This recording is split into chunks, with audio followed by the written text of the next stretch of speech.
नित जी, आपकी ओर आना चाहूंगी। प्रश्न ये भी उठता है कि ऐसा भी कहा जा रहा है कि जब सरकार अगर क्रिप्टो करेंसी की बात करे, अगर उसे मंजूरी भी दे देती है तो उसके बाद ट्रेडिंग जो है वो की जा सकेगी, या तो फिर सरकार शायद उसके ऊपर कोई हस्तक्षेप लगा सकती है कि मतलब कब उसे होल्ड करना है, या फिर सरकार की मंजूरी के बिना किसी चीज में ट्रेडिंग नहीं करना, या फिर कुछ जुर्माना भी हो सकता है। मतलब इस तरीके की भी बातें सामने आ रही है। जल्पा जी, कुछ ही किसी भी बातों पे या किसी भी कहे सुने रिपोर्ट्स पे कुछ भी कमेंट करना वो शायद सही भी नहीं होगा। और जहां तक रहा सवाल, हम डिजिटल पेमेंट्स की बात कर रहे हैं तो वो आज भी हम कर ही रहे हैं। जैसे आज एक सिंपल सा एग्जांपल हम ले लें कि आज हम जैसे पेटीएम यूज कर रहे हैं, या हम लोग जो है दूसरे एप्लीकेशन फोन पे या बाकी सारे एप्लीकेशन है वो यूज कर रहे हैं। उसके ऊपर जो ट्रांजैक्शन हो रहे हैं वो भी वही हो रहे हैं, जो जो हमारे खर्चे के लिए, हमारे जो एक्सपेंसेस के लिए हम खर्चा कर रहे हैं, वो तो ट्रांजैक्शन ऑलरेडी डिजिटल काफी सारे लोग करने लगे हैं। जहां तक रहा सवाल, आप क्रिप्टो करेंसी के बारे में बात कर रहे हो, अगर हम ट्रेडिंग अलाउ नहीं कर रहे, see trading is a charm of this, कि उसकी वजह से लोगों का अट्रैक्शन उसकी तरफ है।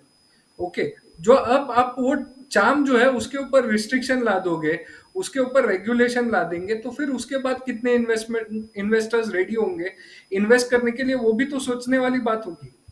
सी, हमें ये चीज को समझना चाहिए। मैं अगेन वापस वही चीज पे आ रहा हूँ। मैं शक्तिकांत दास जी ने जो कहा कि this are having a serious deeper repercussions, हमको उसको एड्रेस करना पड़ेगा, क्योंकि आपकी मॉनेटरी पॉलिसी और आपकी फिस्कल पॉलिसी के ऊपर भी उसका इम्प्लीकेशन आना है।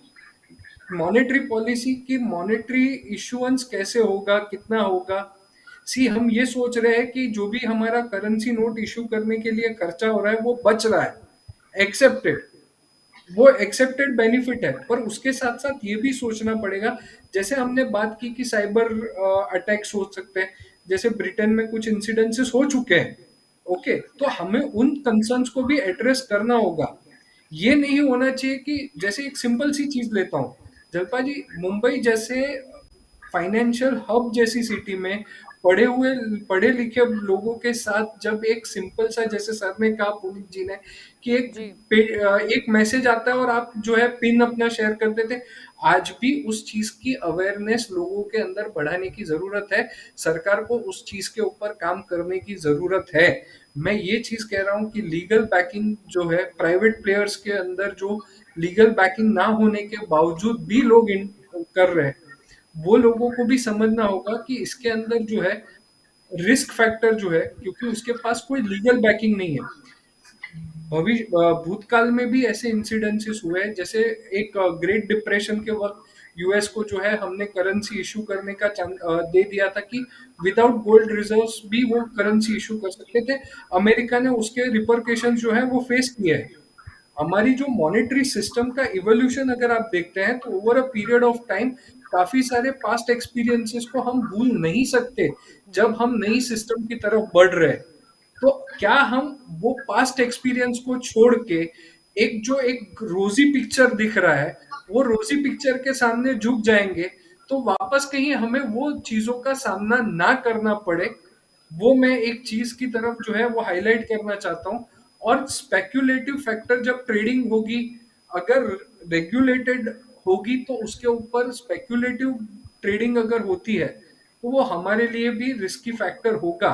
मॉनेटरी वैल्यू का स्टेबल होना हमारे लिए भी एज एन इकोनॉमी बहुत जरूरी होता है।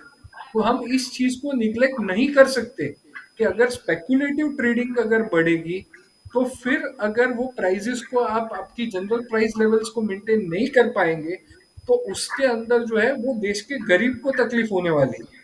जी तो वो चीज के ऊपर भी हमें एड्रेस करना होगा।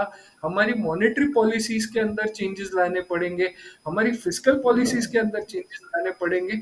बहुत सारा काम जो है वो करने की जरूरत है। मैं यही कहना चाहता हूँ कि बहुत अच्छी चीज है, it is there to stay, but we have to be cautious. Again मैं वही चीज कह रहा हूँ कि कॉशियस रहने की जरूरत है।